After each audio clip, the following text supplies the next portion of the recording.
کہ جو انداز بولنے کا قریش کا تھا. صحابہ نے جنہوں نے جو قریشی تھے انہوں نے قرآن کو نبی کریم صلی اللہ علیہ وسلم سے سنا، اور جب انہوں نے دیکھا کہ اسی انداز میں قرآن پڑھا جا رہا ہے کہ جو ان کا اپنا انداز تھا پروننسیشن کا، تو انہوں نے اسی طرح قرآن کو پڑھا. لیکن جب وہ قرآن دوسرے قبیلوں میں پہنچا تو وہ قبیلے ان الفاظ کو، جو بھی قرآن شریف کے اندر الفاظ آئے ہیں، ان الفاظ کو وہ عادی تھے اپنے انداز میں اس کو پروناؤنس کرنے کی، تو انہوں نے اسی انداز میں اس کو پروناؤنس کیا. ایک مسئلہ تو یہ ہوا. دوسری بات یہ بھی ہوئی، اچھا تو اس کو میں پہلے ختم کر دوں. اس میں جب قریشیوں نے یہ دیکھا کہ دوسرے قبیلے کے لوگ اپنے انداز میں قرآن کو پڑھ رہے ہیں، تو انہوں نے یہ خیال کیا کہ یہ غلطی ہے، ایسا نہیں ہو سکتا. قرآن اللہ کی طرف سے آیا، محمد صلی اللہ علیہ وسلم پر آیا، ان کے اپنے لب و لہجے پر آیا، اس میں کوئی تبدیلی نہیں ہو سکتی. لہذا جو کچھ ہو رہا ہے غلط ہو رہا ہے. نبی کریم صلی اللہ علیہ وسلم کی خدمت میں مسئلہ آیا، آپ نے ان طریقوں کو کے مطابق پڑھوا کر سنا اور آپ نے اس کے بعد تصدیق کر دی. یہ بھی ٹھیک، یہ بھی ٹھیک. یہ واقعہ ایک دفعہ حضرت عمر کے زمانے میں ہوا، یعنی حضرت عمر کے زمانے کا مطلب حضرت عمر کی موجودگی میں، زمانہ نہیں، حضرت عمر کی موجودگی میں، کہ حضرت عمر موجود تھے اور نبی کریم صلی اللہ علیہ وسلم یہ فیصلہ فرما رہے تھے کہ یہ بھی ٹھیک، یہ بھی ٹھیک. حضرت عمر کہتے ہیں کہ میرے دل میں اس سے شک پیدا ہوا، یہ کیسے ہو سکتا ہے کہ ایک لفظ کو دو مختلف طریقوں سے پڑھا جا رہا ہے اور بارگاہ نبوت سے دونوں کی تصدیق ہو رہی ہے اور دونوں کو صحیح قرار دیا جا رہا ہے. صحیح تو ایک ہوگا. تو یہ بات ان کے دل میں اس سے ایک شبہ پیدا ہوا، اور ظاہر ہے کہ دل میں شک اور شبہ پیدا ہوتا ہے تو وہ چہرے سے ظاہر ہو جاتا ہے. دل کی وہ کیفیات ہیں کہ جن کو آدمی چھپا نہیں سکتا. تو نبی کریم صلی اللہ علیہ وسلم کی مجلس میں حضرت عمر کی کیفیت تو آپ سمجھ گئے. آپ نے حضرت عمر کے سینے پر ہاتھ مارا اور آپ نے فرمایا کہ عمر، قرآن جو ہے انزل القرآن علی 7 احرف، قرآن جو ہے وہ 7 اندازوں پر اترا ہے. یہ تو ہاتھ مارنے کا اثر تھا جس کی کوئی تعویل اور کوئی ایکسپلینیشن اور تشریح سائنٹیفکلی نہیں کی جا سکتی کہ ہاتھ مارنے کا سینے پر کیا اثر ہو سکتا ہے. لیکن علماء اس بات کو سب کے سب لکھتے ہیں کہ یہ ہاتھ مارنے کا اثر بھی ہو سکتا ہے. نبی کریم صلی اللہ علیہ وسلم نے جو ہاتھ مارا سینے پر تو اس کی برکت سے وہ شکوک اور شبہات سینے سے نکل گئے. آپ اتنی تو سنتے ہوں گے اور دیکھتے ہوں گے، انہوں نے کہا ذرا پڑھ کے پھونک مار دیجیے، دم کر دیجیے.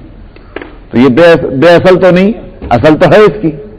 اگر پھونک مارنے کا کوئی اثر ہو سکتا ہے انسان کے جسم پر اس طرح کہ وہ اندر تک اثر کر جائے،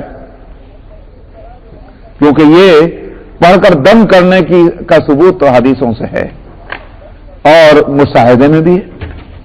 بعض بیماروں کو ہم دیکھتے ہیں پڑھ کر دم کیا ٹھیک ہوگا، اور یہ یقین رہتا ہے کہ بھئی اس پڑھنے کا اثر ہے ہی. تو اگر پھونک مارنے کا یہ اثر ہو سکتا ہے تو سمجھ میں کیا دقت ہے کہ نبی کریم صلی اللہ علیہ وسلم یہ آپ کے متبعین کاملین اگر اپنے ہاتھوں کا کوئی تصرف کر سکتے ہوں تو اس تصرف کے صحیح ہونے میں اور مؤثر ہونے میں کیا شبہ ہے. نبی کریم صلی اللہ علیہ وسلم نے ہاتھ مارا تو اس کا اثر ہوا یہ کہ اس بات کا کہ قرآن 7 اندازوں میں اترا ہے. تو 7 طریقوں پر قرآن. پھر آگے چل کر کے ایک اور بھی چیز ہوئی اس اختلاف کے سلسلے میں، اور وہ یہ کہ جس وقت قرآن شریف لکھا جا رہا تھا نبی کریم صلی اللہ علیہ وسلم کے زمانے میں، یہاں تک کہ سیدنا ابو بکر صدیق کے زمانے میں، پھر اس سے آگے چل کر کے حضرت عثمان رضی اللہ عنہ کے زمانے میں، اس وقت لکھنے والے جو لکھا کرتے تھے چاہے وہ قرآن شریف لکھتے ہوں یا کچھ اور لکھتے ہوں، اس زمانے کے لکھنے میں نہ نقطوں کا رواج تھا اور نہ زبر زیر پیش کا وجود تھا. دونوں چیزیں نہیں تھی. لکھنے والے ان دونوں چیزوں کو نہ جانتے تھے اور نہ اس کے عادی تھے. وہ تو نقوش تھے، مطلب یہ کہ باغ کو اگر لمبا کھینچنا ہے تو وہ لمبی کھینچے گی، تا جو ہے وہ بھی اسی طرح کھنچ جائے گی، سا جو ہے وہ بھی اسی طرح کھنچ جائے گی. اب یہ با ہے کہ تا ہے کہ سا ہے، یہ پڑھنے والا اس حرف کو آگے پیچھے کے حرفوں سے ملا کر خود سمجھ لے گا کہ اس ایک لفظ کے اندر یہ حرف با ہو سکتی ہے کہ تا ہو سکتی ہے کہ سا ہو سکتی ہے. مثلا مثال کے طور پر مان لیجیے مغفرت، تو بیچ میں اگر نقطے نہیں ہیں، غین پہ بھی نقطہ نہیں ہے، فے پہ بھی نقطہ نہیں ہے، تے پہ بھی نقطہ نہیں ہے مثلا.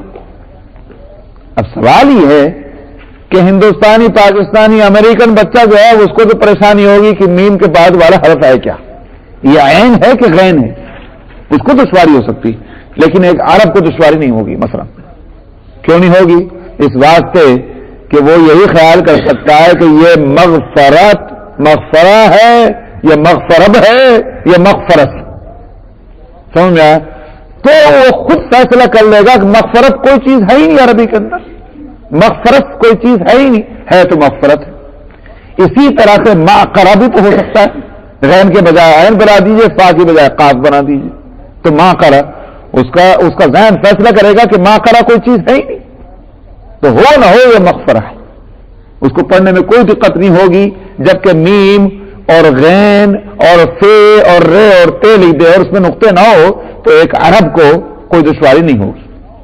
آپ بھی تو اردو کے اندر لکھتے ہیں تو کون سے زبر پہ پیش لگاتے ہیں کہ ابا علی با زبر اب علی زبر با ابا، وہ کون لکھتا ہے؟ لیکن آپ پڑھتے کہ نہیں پڑھتے بغیر زیر زبر کے؟ تو اسی طرح سے عرب بھی اس زمانے میں بغیر زیر زبر کے اور بغیر نقطوں کے حرف کو پڑھ لیتے.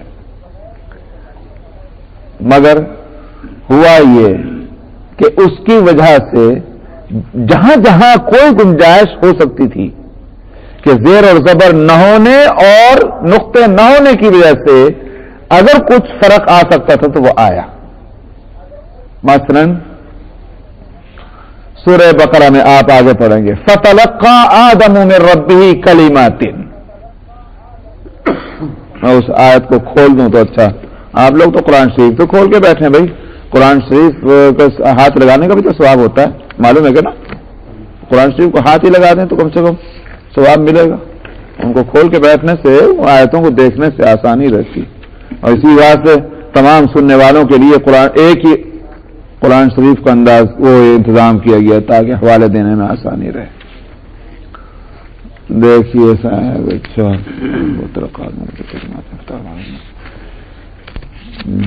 بالکل شروع میں تو ہے فَتَلَقَّى آدَمُ مِن رَبِّهِ كَلِمَاتٍ، جس کے معنی ہیں آدم نے اپنے رب سے کچھ لفظ جو ہیں، کچھ ورڈ، کچھ کلمے، کچھ الفاظ حاصل کر لیے. ان کو آدم علیہ الصلوۃ والسلام نے لے لیے کچھ الفاظ اپنے رب سے. یہ ہوا اس کا لفظی ترجمہ. فتاب علیہ، تو اللہ سبحانہ و تعالیٰ نے پھر ان پر مہربانی کی توجہ فرمائی ہے، توبہ قبول کر لی، جو بھی آپ اس کا ترجمہ کریں. ایک قرات تو یہ ہے اس کی. دوسری قرات ہے اس کی، اسی پر نظر کریں. فَتَلَقَّى آدَمَ مِن رَبِّهِ كَلِمَاتٌ. اگر زیر زبر پیش نہ ہوں تو اس کی گنجائش ہے. فَتَلَقَّى آدَمَ مِن رَبِّهِ كَلِمَاتٌ، اس کے معنی کیا ہوں گے؟ تو اتر گئے کچھ الفاظ آدم پر اس کے رب کی طرف سے. حاصل مضمون ایک ہے، آدم نے حاصل کر لیے اپنے رب سے کچھ الفاظ اور آگے کچھ الفاظ آدم پر اس کے رب کی طرف سے. مضمون تو ایک ہے مگر لٹریری جو ٹرانسلیشن ہوگا اس میں فرق آ گیا. تو ایک جگہ تو آدم جو ہے تلقا جو ہے یہ ورب ہے، فعل ہے. مثلا آدم اس کا فاعل بن جاتا ہے فتلقا آدمو کے اندر. آدم نے حاصل کیا، جس کو انگلش میں کہتے ہیں سبجیکٹ. ایک ورب کا سبجیکٹ ہوتا ہے، عربی میں فعل کا فاعل ہوتا ہے. تو آدمو جو ہے تلقا فعل کا فاعل ہے، اس نے حاصل کیا. اور اگر فتلقا آدمہ پڑھیں تو پھر اس فعل کا آدم جو ہے یہ آبجیکٹ ہو جاتا ہے، مفعول بن جاتا ہے. آدم پر اتر گئے آدم کو پہنچ گئے، کچھ الفاظ اس کے رب کی طرف سے پہنچ گئے. تو میں نے عرض کیا کہ زبر زیر پیش نہیں تھا، نقطے نہیں تھے. تو جہاں اس طرح کے اختلاف کی گنجائش کسی آیت کے اندر ہو سکتی تھی کہ آیت اپنے مضمون کے لحاظ سے بگڑے نہیں اور وہ اختلاف کی گنجائش ہو، بعض جگہ ایسا بھی اختلاف ہوا. اور یہ دور صحابہ ہی میں تھا.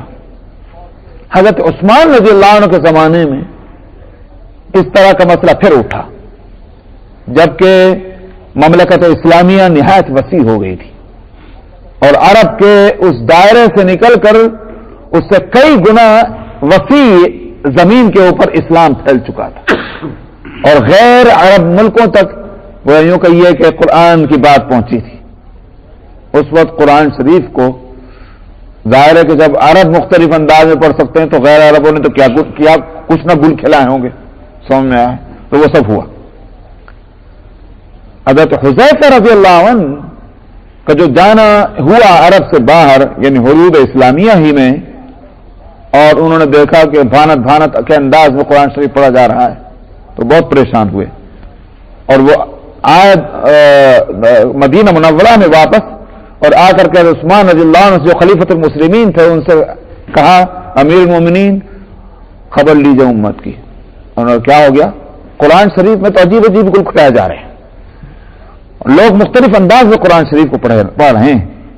ایک تو وہ اختلاف تھا جو صحابہ میں تھا، یہ وہ اختلاف ہے جو نان عرب لوگوں کے پڑھنے میں سے پیدا ہوا. حضرت عثمان رضی اللہ عنہ کو جب تفصیلات معلوم ہوئی تو پھر یہ بات طے ہوئی کہ قرآن شریف کو لکھ کر کے سرکاری اور گورنمنٹ کے انتظام میں قرآن شریف کو لکھ کر اور وہ تمام حدود سلطنت میں اس کو بھیج دیا جائے تاکہ لوگ اس کی پابندی کریں اور اس کی خلاف ورزی نہ کریں، اپنے انداز میں اس کو نہ پڑھیں. اس وقت مسئلہ یہ تھا کہ جب قرآن شریف لکھا جائے